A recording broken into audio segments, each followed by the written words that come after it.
my race, my faith, my gender, everything, because of the beliefs that I have, that when we take advantage of those things, then we are being white supremacists.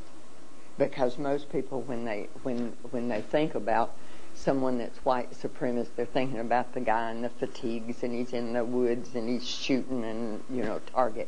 But I am being white supremacist when I accept an establishment that gives me more than it gives you.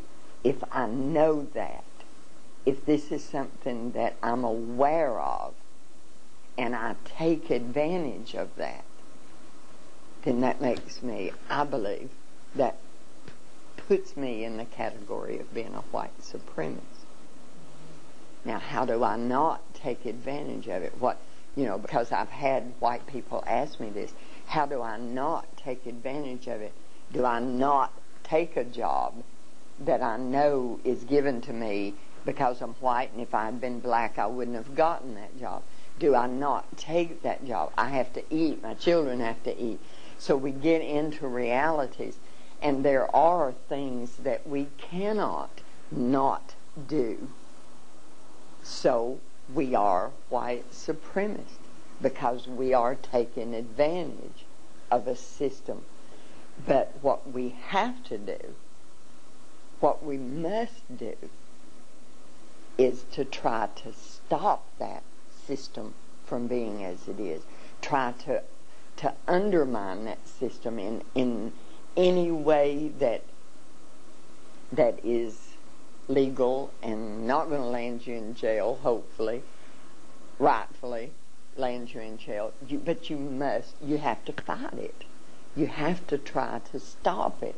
But that still doesn't stop you from taking advantage, because every day of your life as a white person, all day, every day, everything that you do, everywhere you go, you are taking advantage of being white. Most of my people, they don't think about that. They've never had to think about that, which is the greatest advantage of being white. They don't have to think about it. It's not a determining factor in their life. That is a conscious factor. And I'm talking too much. No, you're not talking too much. Please. As a person who classifies himself as white, and even as white supremacist, as you have just stated, what specifically do you view your role to be as you interact with other people who classify themselves as white?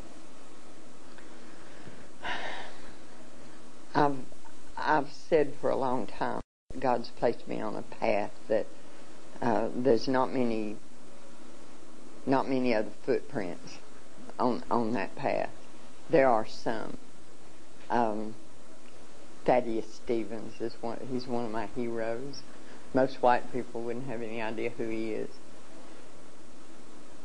I have the responsibility to try to change it. I don't actively celebrate the 4th of July because you don't have freedom. You're not free. You have oppression every day of your life. If you have children, when those children are born, you have to immediately begin to teach them what they cannot do in order to survive. And I love the Lord. Everything that I do is because I read the Scripture and I see direction that's given to me that I don't hear white preachers preaching. See, I don't hear it in the pulpit.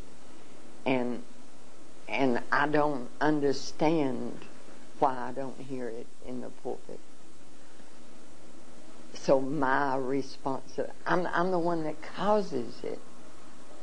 It's not, I don't understand white people that talk, and in their words the blame is placed on the recipient of the oppression.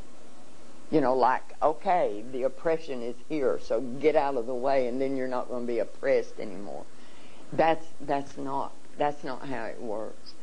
I am the oppressor, so the responsibility is mine to stop that. Now, stopping it, that's different. Gets hard because I don't have any power other than the power of being white and taking advantage of what I don't have money. I don't have influence. So how I stop it, I don't really have anything except a big mouth and words that I know are wrong when I see a wrong. And if something's wrong, God says it's your responsibility to change it. And I know we don't want a sermon here, but I believe He's going to hold us accountable for the things that we've done and are doing, and do not try to make a difference to change. And when I stand in front of Him, I want to have some of those things where He's going to say, I know you worked at this. And everybody always wants to know what's your angle, especially non-white people. What is it? Why are you doing this? And of course that comes from 500 years of white people not doing anything good unless there's something in it for them, and I understand that.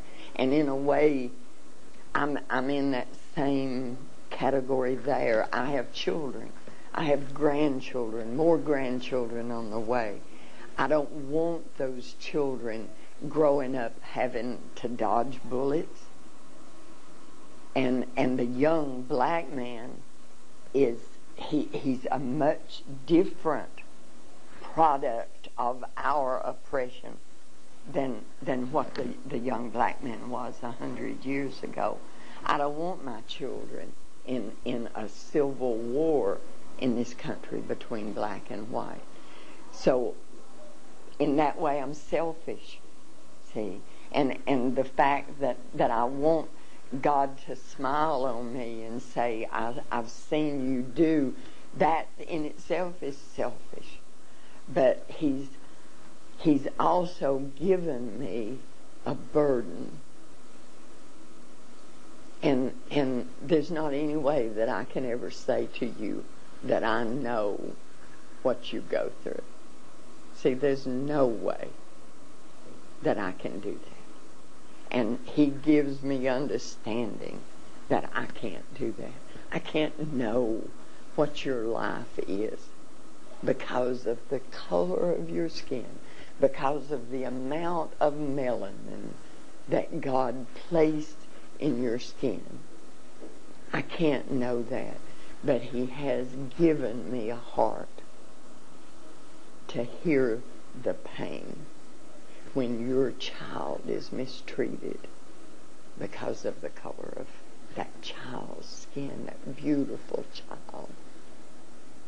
He's given me the ability to have a small degree of understanding about that.